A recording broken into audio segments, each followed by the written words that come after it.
안녕하세요. 오늘은 사흘만 볼 수 있다면의 제1부 내가 살아온 이야기 앞부분을 조금 읽어드리려고 합니다. 헬렌 켈러가 어렸을 때 병을 앓고 볼 수 없게 되고 들을 수 없게 된 상태의 그 초기 경험을 기록해 놓은 부분입니다. 행복한 날은 오래 가지 않았다. 짧았던 봄날, 올새와 흉내 짓박이 새의 교향악도 그치고 장미가 만발하며 과실이 무르익던 여름도 지나 울긋불긋 단풍이 열정적이고 발랄한 아기의 발 아래 귀한 선물을 내려놓았다. 마침내 음울한 2월의 어느 날 청하지 않은 손님이 찾아왔다. 그 손님은 아기의 눈과 귀를 닫더니 태어난 지 얼마 안 된 아기를 의식불명 상태로 몰아넣었다. 위와 뇌에 심각한 우혈이 생겼다는 진단이 내려졌고 얼마 살지 못할 거라고들 생각했다. 그러나 어느 이른 아침 갑작스레 열이 떨어졌고 기적이라고밖에 할 수 없는 회복이 시작됐다. 죽을 줄만 알았던 아이가 살아났으니 가족들이 얼마나 기뻤겠는가. 그러나 누구도, 의사조차도 그 아이가 다시는 볼 수도 들을 수도 없게 되리라는 것을 미처 알지 못했다. 그때를 떠올리는 건 아직도 혼란스럽기만 하다. 너무 아파 자리에 누워도 푹 잠들지 못하다가 극심한 고통 때문에 깨면 엄마는 어떻게든 통증을 덜어주려고 끊임없이 나를 어루만졌다. 눈이 너무 메마르고 따끔거려 한때 그토록 좋아했던 빛으로부터 눈을 돌려 벽 쪽으로 돌아 누워야 했다. 눈앞은 갈수록 흐릿해지고 점점 더 어둠침침해졌다. 잠시의 이 덧없는 기억을 제외하곤 다른 것은 하나같이 현실이 아닌 듯 악몽과도 같았다. 나는 차츰 나를 둘러싸고 있는 어둠과 고요에 익숙해졌다. 처음부터 이랬던 건 아닐까. 소리를 들었던 것도 빛을 보았던 것도 잊었다. 내 영혼의 자유를 찾게 해준 나의 선생님, 그분이 내게 오기까지는. 그러나 내 삶의 첫 19달 동안 얼핏 본 푸르고 너른 들판과 빛나는 하늘, 그리고 나무와 꽃의 반짝임은 내 안에 있었다. 어둠도 그 한 점 기억마저 앗아갈 순 없었다. 단 한 번이라 할지라도 우리가 보았던 그날은 우리 것이다. 그날이 보여준 것들 모두와 함께. 병에 걸렸다 나은 후 첫 한 달 동안 무슨 일이 있었는지 통 기억나지 않는다. 내가 아는 거라곤 엄마가 집안일을 하느라 왔다 갔다 하는 동안 엄마 옷자락에 매달리거나 엄마 무릎에 앉아있곤 했다는 것뿐이다. 나는 모든 물건을 손으로 더듬어 만졌고 모든 움직임을 관찰했다. 이것이 내가 사물을 알아가는 방식이었다. 곧 나는 다른 사람과 의사소통이 필요하다는 것을 느끼게 됐고 투박하지만 나름의 신호를 만들어가기 시작했다. 머리를 흔드는 것은 아니를, 끄덕이는 것은 그래를 의미했으며 잡아당기는 것은 오라를, 미는 것은 가라를 뜻했다. 빵을 먹고 싶으면 빵을 써는 동작을 해보인 뒤 버터를 바르는 신용을 하면 되었다.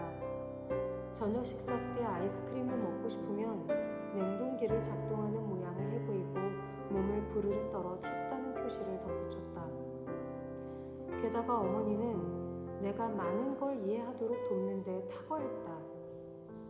나는 어머니가 뭘 좀 가져다 줬으면 하고 바라는 낌새를 금방 알아챘고 곧잘 계단을 오르내리며 어머니가 지시하는 곳으로 내달렸다.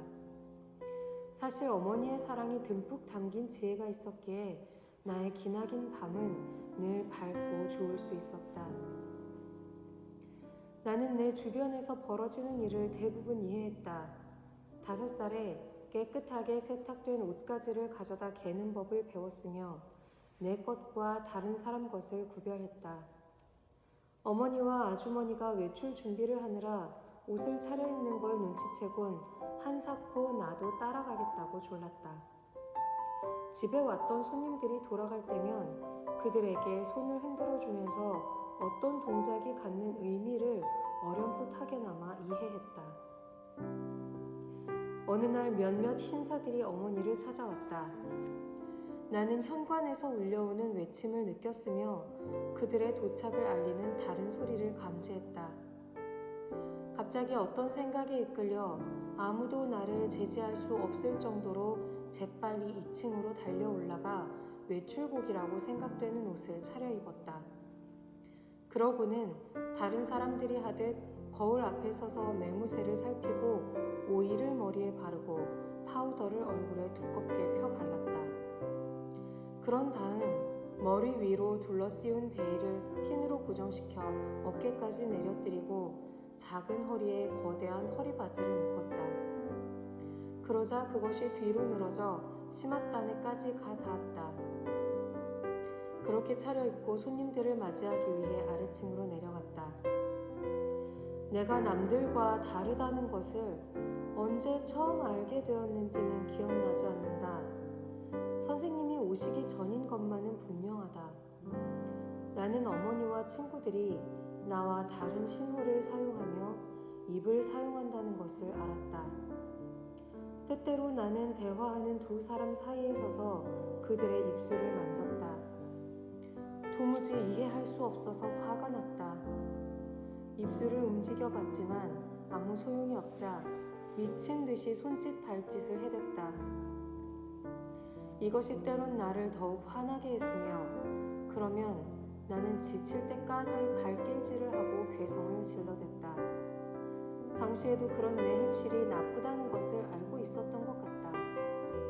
왜냐하면 보모 엘라를 걷어차고 괴롭히다가도 좀 진정이 되면 후회스러운 마음이 들곤 했던 것이다. 그러나 무슨 일이든지 내가 하고 싶은 대로 되지 않을 때 이 후회스러운 느낌을 떠올리고 나쁜 행실을 저지르지 않으려고 했던 적이 한 번이라도 있었는지는 통 기억나지 않는다. 당시 내 곁에는 마사 워싱턴이라는 흑인 여자아이와 한때 이름을 떨치던 늙은 사냥개 벨이 있었다. 마사는 우리 집 요리사의 딸이었고 이 둘은 내게 둘도 없는 친구였다. 마사는 내 신호를 잘 알아챘으므로 별 어려움 없이 내가 원하는 대로 잘 움직여 주었다. 게다가 그 아이는 곧잘 거들먹거리는 나를 그리고 나의 폭정을 언제 쏟아질지 모를 주먹질을 말없이 받아주었다. 나는 힘도 셀 뿐더러 활동적이었고 앞뒤 가리지 않고 행동했다. 늘 내 마음이 이끄는 대로 움직였으며 물어뜯고 핥히는 한이 있더라도 하고 싶은 대로 했다. 우리는 많은 시간을 부엌에서 보냈다. 밀가루를 반죽하고 아이스크림을 만들고 커피를 갈고 케이크 그릇으로 실랑이를 벌이고 부엌 가까이에서 떼지어 다니는 닭이나 칠면조에게 모이를 주었다. 칠면조는 되게 온순해서 내 손에서 모이를 받아 먹었으며 만져도 가만히 있었다. 어느 날 덩치 큰 칠면조 수컷 한 마리가 내 손에서 토마토를 낚아채 달아나는 일이 벌어졌다. 수컷 칠면조 대장의 거사에 잔뜩 공된 우리는 요리사가 막 얼려놓은 케이크를 훔쳐 장작 창고로 가져가서 모조리 먹어치웠다. 그 일로 나는 단단히 배탈이 났다. 칠면조도 나만큼이나 천벌을 받지 않았을까? 뿔 닳은 야외에 둥지를 트는 습성이 있다. 녀석들이 높게 자란 풀 속에 감추어둔 알을 찾아내는 것이 내겐 큰 즐거움이었다. 알을 찾으러 나가고 싶을 때면 나는 마사가 볼 수 있도록 손을 포개어 바닥에 댔다. 내 딴에는 풀밭 속에 있는 둥근 모양의 어떤 것을 나타내는 표시를 한 것인데 마사는 그런 내 의도를 금세 알아차렸다. 운 좋게 둥지를 발견하더라도 나는 마사가 알을 집에 가져가는 걸 허락하지 않았다. 알을 가져다가 떨어뜨려 깨뜨릴지도 모른다고 내가 거듭 강조하며 해대는 몸짓을 마사는 이해하고 따라주었다. 옥수수 헛간과 마구간, 그리고 아침 저녁으로 젖을 내는 젖소가 어슬렁대는 뒤뜰은 마사와 나의 기대를 결코 저버리지 않는 놀이터였다. 젖 짜는 사람들은 젖을 짜는 동안 내가 소를 건드려도 그냥 내버려 두었지만 젖소들이 채찍처럼 후려치는 꼬리에 얻어맞는 걸로 지나친 호기심에 대한 대가만은 톡톡히 치러야 했다. 크리스마스를 준비하는 것은 항상 즐거운 일이었다. 물론 나는 어떤 일이 벌어지는지 모두 알지는 못했지만 집안의 감도는 즐거운 기운을 만끽했다. 어른들은 마사와 나를 잠시만이라도 얌전히 있게 하려고 맛난 음식을 집어주었다. 우리를 묶어두려는 어른들의 태도는 못마땅했지만 어쨌거나 새록새록 솟아나는 즐거움을 억누를 수는 없었다. 어른들은 결국 우리가 양념을 빻거나 건포도를 집어 먹거나 음식을 휘젓던 숟가락을 핥아도 어쩌지 못했다. 다른 사람들처럼 나도 긴 양말을 찾아 걸었다. 그러나 그뿐. 무슨 일이 있었는지는 모르겠다. 크리스마스 행사가 특별한 관심을 불러일으킨 건 사실이지만 선물이 궁금해서 날이 밝기도 전에 일어나는 것만큼은 잘 되지 않았다. 마사 워싱턴은 나만큼이나 감당 못할 장난꾸러기였다. 뜨거운 7월의 한낮 베란다에 나와 앉은 두 꼬마를 눈앞에 그려보라. 한 녀석은 칠흑같이 검다. 보풀이 일어난 듯한 머리카락은 신발끈으로 질끈 묶여서 사방으로 삐죽삐죽 뻗쳐 있는데 꼬불꼬불한 것이 마치 포도주병에 코르크 마개를 따는 탈의 송곳같이 생겼다. 또 한 녀석은 긴 금발의 곱슬머리다. 한 아이는 6살, 또 한 아이는 2~3살 많아 보인다. 어린 쪽이 앞 못 보는 아이로 지금 이 글을 쓰고 있는 나, 헬렌 켈러이고 다른 아이는 마사 워싱턴이다. 한동안 종이 인형 오리기에 빠져있던 우리는 금방 실증을 냈다. 그래서 신발끈을 풀어 잘라서 우리 손이 닿는 높이의 나뭇잎이나 청미래 덩굴에 층층 감아댔다. 그것도 잠시. 나는 곧 마사의 탈의 송곳 같은 머리카락에 관심이 쏠렸다. 마사는 처음엔 반대했지만 결국엔 승낙했다. 서로 돌아가며 하는 게 정당하다는 생각에 이번에는 마사가 가위를 들고 내 곱슬머리를 한 줌 잘라냈다. 마침 어머니가 때맞춰 우리를 발견하는 바람에 다행스럽게도 머리카락이 모두 잘려나가는 일은 막을 수 있었다. 마사 말고도 내겐 벨이라는 친구가 있었다. 벨은 우리 집 개다. 나이도 많고 게을러서 나와 함께 뛰놀기보다는 불가에서 잠자기를 더 좋아했다. 나는 그 녀석에게 내 신호를 가르치느라 애를 먹었다. 그러나 녀석은 둔한 데다 주의를 기울이지도 않았다. 녀석은 때로 흥분해서 떨다가도 미동도 없이 굳어있곤 했는데 마치 사냥개가 새를 노려볼 때와 비슷한 시기였다. 나는 벨이 왜 그런 행동을 하는지 알지 못했다. 그러나 이 녀석이 내 뜻대로 움직이려 하지 않는다는 것만큼은 분명했다. 그러한 행동이 나를 짜증나게 했고 결국은 늘 그렇듯 우리 수업은 일방적인 권투시합으로 막을 내렸다. 벨은 몸을 일으켜 느려 터진 몸짓으로 늘어지게 기지개를 켜고는 한두 번 업신여기듯 코를 킁킁대다 날로 반대편으로 가서 다시 들어누웠다. 그러면 나는 실증도 나고 실망스럽기도 해서 마사를 찾아 나섰다. 어린 시절에 이런 많은 사건은 하나같이 따로따로 그러나 분명하고 또렷하게 소리도 없고 목표도 없는 그저 그런 일상의 삶을 좀 더 다채롭게 해준 것으로 기억된다. 어느 날 나는 앞치마에 물을 쏟았다. 마침 거실 난로에 불이 꺼져가고 있었는데 나는 불 앞에서 말려보려고 난로 앞으로 가서 젖은 앞치마를 펼쳤다. 생각처럼 빨리 마르지를 않자 나는 점점 더 뜨거운 제 바로 가까이까지 앞치마를 들이밀게 됐다. 불이 내 삶에 뛰어드는 순간이었다.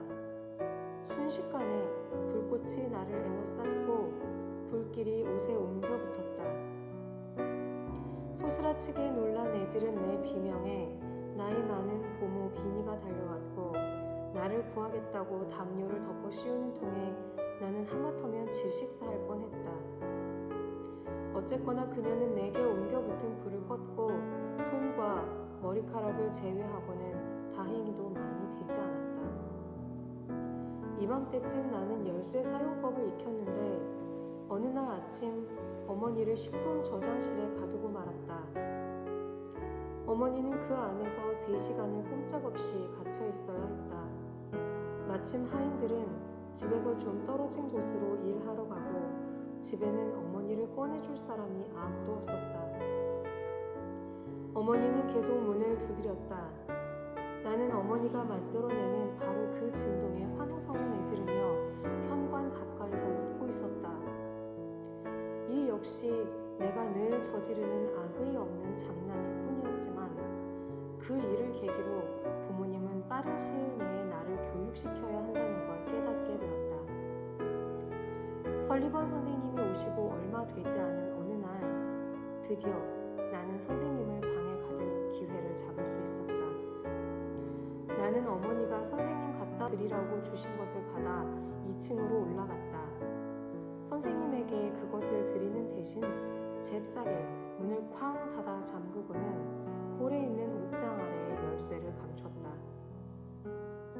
온갖 감언이설과 협박에도 불구하고 나는 열쇠 둔 곳을 가르쳐주지 않았다. 아버지는 하는 수 없이 사다리를 창문에 가져다 놓고 선생님을 나오게 할 수밖에 없었다. 몇 달이 지난 다음에야 나는 그 열쇠를 내놓았다. 어떠셨나요? 벌써 다음 이야기가 궁금하지 않으신가요? 다음 시간에는 헬렌 켈러와 설리반이 만나는 그 운명의 장면을 읽어드리도록 하겠습니다. 감사합니다.